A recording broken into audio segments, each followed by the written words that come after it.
ഒരു പ്രയാസമില്ലാതെ അങ്ങോട്ട് ജീവിച്ചു പോകാമെന്നിട്ട് സ്വർഗത്തിൽ കടക്കാമെന്ന് നിങ്ങൾ കരുതണ്ട. ഇത് പരിശുദ്ധ ഖുർആന്റെ താക്കീതാണ്. ആ പരീക്ഷണം വരുമ്പോ അല്ലാഹുവേ ക്ഷമ നൽകണേ എന്ന് ദ്വാരിക്കണം. ഫിത്നയിൽ അകപ്പെടുത്തല്ല എന്ന് ദ്വാരിക്കണം. മുസീബത്ത് തരല്ല എന്ന് ദ്വാരിക്കണം. എന്താണ് റസൂലുള്ളാഹി പഠിപ്പിച്ചത്? പല മുസീബത്തുകളും വന്നേക്കാം, അതിൽ പെട്ടുപോകാതിരിക്കാൻ അള്ളാഹുവിന്റെ ഖളാ ഉണ്ടാവും. അത് ദുആ ചെയ്താൽ അല്ലാഹ് മാറ്റിത്തരും. ഇതൊക്കെ നബി സല്ലല്ലാഹു അലൈഹി വസല്ലം തങ്ങൾ പഠിപ്പിച്ചതാണ്. എന്നിട്ടോ വലിയ പ്രയാസങ്ങൾ മാഷിത്താ ഉമ്മർ റളിയല്ലാഹു അൻഹാ ഈമാൻ കൊണ്ടു ഫിറഔന്റെ കാലത്ത് ജീവിച്ചതാ. ഫിറഔന്റെ കൊട്ടാരത്തിലായിരുന്നു താമസം. ഫിറഔൻ പറഞ്ഞു ഞാനാണ് റബ്ബ് എന്ന് വിശ്വസിക്കണം. അങ്ങനെ കുറെ ആളുകൾ അങ്ങനെ വിശ്വസിച്ചു. പക്ഷെ മാഷിത്താ ഉമ്മർ റളിയല്ലാഹു അൻഹാ ഫിറഔനെ വിശ്വസിച്ചില്ല. ഏകനായ അല്ലാഹു റബ്ബാണെന്ന് വിശ്വസിച്ചു. അങ്ങനെ താമസിക്കുന്നതിന്റെ ഇടയിൽ അല്ലാഹു തആല ഈമാൻ വലിച്ചിട്ട് പുറത്തിട്ട് പരീക്ഷിച്ചു. എങ്ങനത്തെ പരീക്ഷണം? കടുത്ത പരീക്ഷണമായിരുന്നു. റസൂലുള്ളാഹി പറയുന്നുണ്ട്, ഫിറഔനിന്റെ മകളുണ്ട്, ആ മകൾക്ക് ഇങ്ങനെ വാർന്നു കൊടുക്കുകയാണ്. അങ്ങനെ വാർന്നു കൊടുക്കുന്നതിന്റെ ഇടയിൽ ചീർപ്പ് താഴെ വീണു. അത് അങ്ങ് പറഞ്ഞുപോയി. ഈമാനങ്ങ് വന്നു, അള്ളാനെ പറഞ്ഞുപോയി അതില്.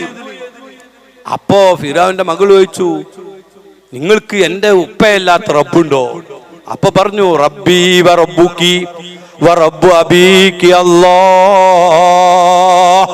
എന്റെയും നിന്റെയും നിന്റെ ഉപ്പയുടെയും റബ്ബ് ഏകനായ അല്ലാഹുവാണ്. ഇത് ഫിറഔൻ അറിഞ്ഞു, പിടിച്ചു, രണ്ട് കൈയും കാലും ചങ്ങലക്കിട്ടു, മലർത്തി കിടത്തി. എന്നിട്ട് പറഞ്ഞു, കുഫ്രി ബില്ലാഹ്, കാഫിറാകണം, അള്ളാനെ നിഷേധിക്കണം എന്ന് പറഞ്ഞു. കടുത്ത പരീക്ഷണം. പറഞ്ഞു, ഇല്ല, അല്ലാഹു അഹദ്, അല്ലാഹു ഏകനാണ്, റബ്ബ് ഏകനാണ്, നീ റബ്ബല്ല. കുറച്ചു നിന്നു ഈമാനില്. അപ്പൊ എന്ത് ചെയ്തു അറിയോ?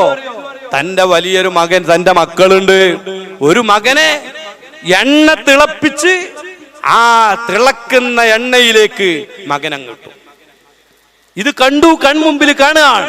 പക്ഷേ പതറിയില്ല. പരീക്ഷണത്തിന്റെ കൊല ഞാൻ പറഞ്ഞത്. മാഷിത്താ ഉമ്മർ റളിയല്ലാഹു അൻഹ പതറിയില്ല. എട്ടും പൊട്ടും തിരിയാത്ത ചെറിയ കുട്ടിയുണ്ട്, മോണ കാട്ടി ഇങ്ങനെ ചിരിക്കുകയാണ്. ആ കുട്ടിനെ മലർന്നു കിടക്കുന്ന മാഷിത്ത ഉമ്മയുടെ നെഞ്ചിന്റെ ഭാഗത്ത് കമഴ്ത്തി കിടത്തി. ഈ കുട്ടി ഇതൊന്നും അറിയില്ല. കുട്ടി ഉമ്മാന്റെ മുഖത്ത് നോക്കി മോണ കാട്ടി പുഞ്ചിരിക്കുകയാണ്. ഉടനെ തന്നെ അതാ നല്ല മൂർച്ചയുള്ള വാള് പിഞ്ചളം, ഈ ചെറിയ കുഞ്ഞിന്റെ പിഞ്ചളം കഴുത്തിൽ ഇങ്ങനെ വെച്ചിട്ട് പറയാണ്, കുഫ്രി ബില്ലാഹ്, അല്ലാഹുവിനെ കൊണ്ട് നിഷേധിക്കണം, അല്ലെങ്കിൽ ഇപ്പൊ ഈ കുട്ടിയെ തല അറുത്ത് കളയും.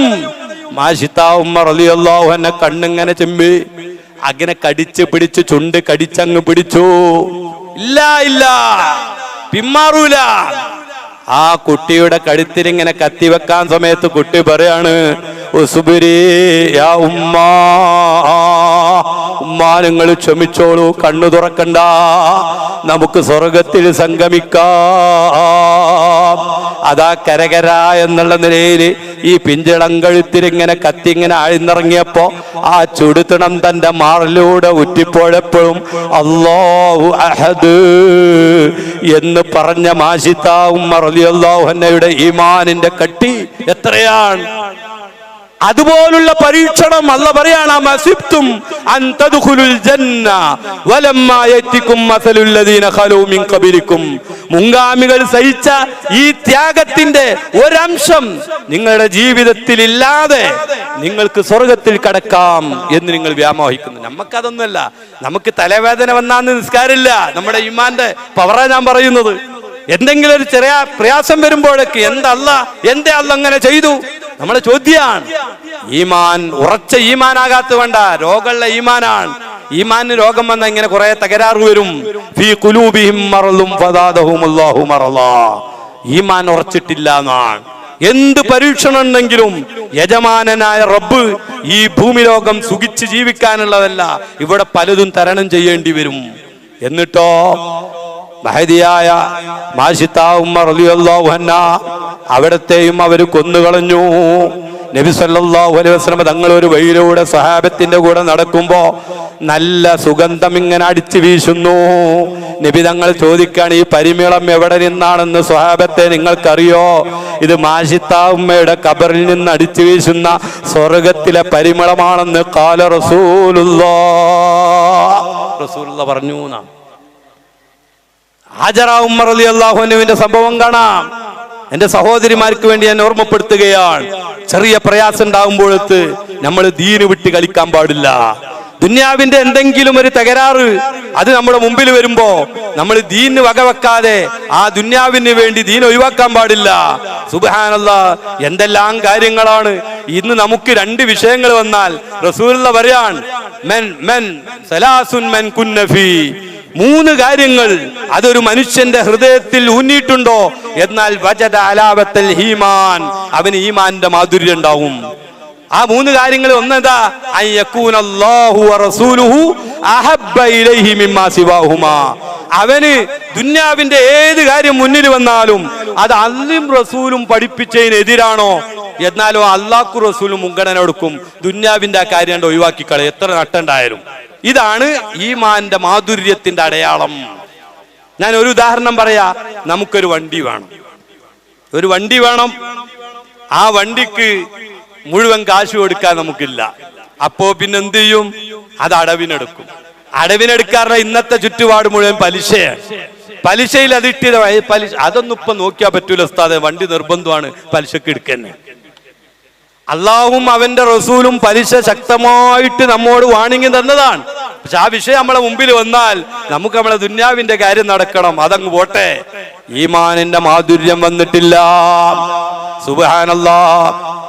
സഹോദരിമാരെ ശ്രദ്ധിക്കണം. നമ്മളെപ്പോഴും പറയാറുണ്ട്, അന്യ സ്ത്രീകളും അന്യ പുരുഷനും ഉള്ള സംഗമങ്ങള്, കൂടിക്കലരുകള്, അത് അങ്ങാടിയിലാണെങ്കിലും ഷോപ്പിംഗ് മാളുകളിലാണെങ്കിലും ചന്തകളിലാണെങ്കിലും കല്യാണത്തിന്റെ മണ്ഡപങ്ങളിലാണെങ്കിലും കല്യാണ സ്റ്റേജുകളിലാണെങ്കിലും അന്യ സ്ത്രീ പുരുഷന്മാരുടെ ദർശന സ്പർശനം പരിശുദ്ധ ഖുർആൻ, പരിശുദ്ധ റസൂൽ സല്ലല്ലാഹു അലൈഹി വസല്ലം തങ്ങൾ, പരിശുദ്ധ ഇസ്ലാം ശക്തമായി വിലക്കിയതാണ്. നമുക്കൊക്കെ അറിയാം. പക്ഷേ നമ്മുടെ കല്യാണ മണ്ഡപങ്ങളില്, നമ്മുടെ അങ്ങാടികളില്, നമ്മുടെ ഷോപ്പിംഗ് മാളുകളില് അല്ലേ നമ്മളെങ്ങനെ പെരുമാറുന്നത്? അതൊക്കെ നോക്കിയാ പറ്റുമോ ഉസ്താദേ? അല്ലാതെ നോക്കിയാ പറ്റുമോ ഉസ്താദേ എന്നുള്ള ചോദ്യം എവിടെന്നാ വരുന്നത്? നമുക്ക് നമ്മുടെ ദുന്യാവ് നടക്കണം. അല്ലാഹും റസൂലും പറഞ്ഞ് നമ്മുടെ ഹൃദയത്തിലേക്ക് അങ്ങോട്ട് ഇറങ്ങിയിട്ടില്ല. സുബ്ഹാനല്ലാഹ്. ഞാൻ കഴിഞ്ഞ ആഴ്ച ഫറൂഖിൽ ഖാദിസിയയുടെ ഒരു സ്കൂളില് 8 മുതൽ 10 വരെയുള്ള വിദ്യാർത്ഥികളുമായി ചെറിയൊരു സംവദിക്കൽ നടന്നു. അവരോട് ഞാൻ പറഞ്ഞു, നിങ്ങൾ ചോദിച്ചോളൂ, ഞാൻ ഉത്തരം പറയാം. അങ്ങനെ ഒരു കുട്ടി എന്നോട് ചോദിച്ചു, അല്ല പുരുഷന്മാർക്ക് എങ്ങോട്ട് യാത്ര പോകാം, സ്ത്രീകളാകുന്ന ഞങ്ങൾക്ക് ഒന്നിച്ച് ഒറ്റയ്ക്ക് യാത്ര പോകാൻ പാടില്ല, ഒപ്പം ഭർത്താവ് വേണം, അല്ലെങ്കിൽ സഹോദരന്മാർ മഹ്റം വേണം, ഇതിലെ ന്യായം എന്താണ് എന്ന് ചോദിച്ചു എന്നോടൊരു കുട്ടി. ഒരു പെൺകുട്ടി ചോദിച്ചു. ഞാൻ പറഞ്ഞു, ആ ന്യായപ്പ ഞാൻ വിശദീകരിക്കേണ്ട. ഹേമ കമ്മീഷൻ റിപ്പോർട്ടില്ലേ, ഹേമ കമ്മിറ്റിയുടെ റിപ്പോർട്ടിൽ ഒരു പെണ്ണ് ഒറ്റയ്ക്ക് ഒരു സ്ഥലത്ത് പോയാൽ ഉണ്ടാകുന്ന സംഭവം എന്താണ് എന്ന് ഇപ്പൊ നമ്മൾ വിശദീകരിക്കണ്ടല്ലോ. വിശദീകരിക്കണം. നിങ്ങൾക്ക് എന്നെ ഇപ്പം പറഞ്ഞ തിരിഞ്ഞില്ലേ? ഇന്ന് ചാനലും പത്ര റിപ്പോർട്ടുകളും മുഴുവനും എന്താ ഉള്ളത്? എന്താ അതിന്റെ കാരണം? ഞാൻ അവരെ കുറ്റം പറയില്ല. ആ രംഗത്ത് പ്രവർത്തിക്കുന്നവരെ, ആ പുരുഷന്മാരെ, ആ സ്ത്രീകളെ ഞാൻ കുറ്റം പറയില്ല. എന്തേ അവരുടെ തെറ്റ്? അവർക്ക് മാത്രല്ല, അത് ആരൊക്കെ ഈ നിയമം പാലിക്കുന്നില്ലേ അവിടെ ഒക്കെ ഉണ്ടാകും. സിനിമാ രംഗത്ത് മാത്രല്ല, ഹേമ കമ്മീഷന്റെ റിപ്പോർട്ട് മാത്രല്ല, ഇനോ പത്രമാധ്യമങ്ങളിലും മറ്റു സ്ഥലങ്ങളിലൊക്കെ ഇതുപോലെ വർക്ക് ചെയ്യുന്ന സഹോദരിമാർ, ഒറ്റക്ക് പോകുന്ന, ഒറ്റക്ക് അന്യ സ്ത്രീ പുരുഷന്മാർ സംഗമിക്കുന്ന സ്ഥലങ്ങളിലൊക്കെ ഇതുപോലുള്ള തകരാറുകൾ ഉണ്ടാകും. ഇത് അല്ലാഹ് പറഞ്ഞതാണ്. അതുകൊണ്ടല്ലേ പരിശുദ്ധ ഖുർആൻ, പരിശുദ്ധ ഇസ്ലാം ശക്തമായിട്ട് അതിർവരമ്പ് നിശ്ചയിച്ചത്. ഇപ്പൊ എല്ലാവർക്കും അത് മനസ്സിലായല്ലോ. ഇപ്പോഴും നല്ല എല്ലാവർക്കും അത് അറിയാം. അതുകൊണ്ട് തന്നെ ഞാൻ ഓർമ്മപ്പെടുത്തുന്നു, ഇസ്ലാം ഹറാമാക്കിയത് എന്തൊക്കെയുണ്ടോ ഇന്നും അത് മനുഷ്യന് ഗുണമല്ല. എന്നാൽ ഇസ്ലാം നിർബന്ധമാക്കിയതോ അത് മനുഷ്യന്റെ പുരോഗതിക്ക് ഗുണവുമാണ്. ഇസ്ലാം പാടില്ല എന്ന് മാറ്റി നിർത്തിയതുണ്ടോ അത് മനുഷ്യന്റെ പുരോഗതിക്ക് തടസ്സാണ്. ഏതാൾക്ക് ചിന്തിച്ചാലും അത് മനസ്സിലാവും. അതിന്റെ ബഹിർസ്ഫുരണങ്ങളാണ്, അതിന്റെ അടയാളങ്ങളാണ് നമ്മൾ ഇന്നിങ്ങനെ കണ്ടുകൊണ്ടിരിക്കുന്നത്. അതുകൊണ്ട് തന്നെ ഉമ്മമാരെ, നമ്മുടെ ആഖിറത്ത് നമ്മൾ രക്ഷിക്കും.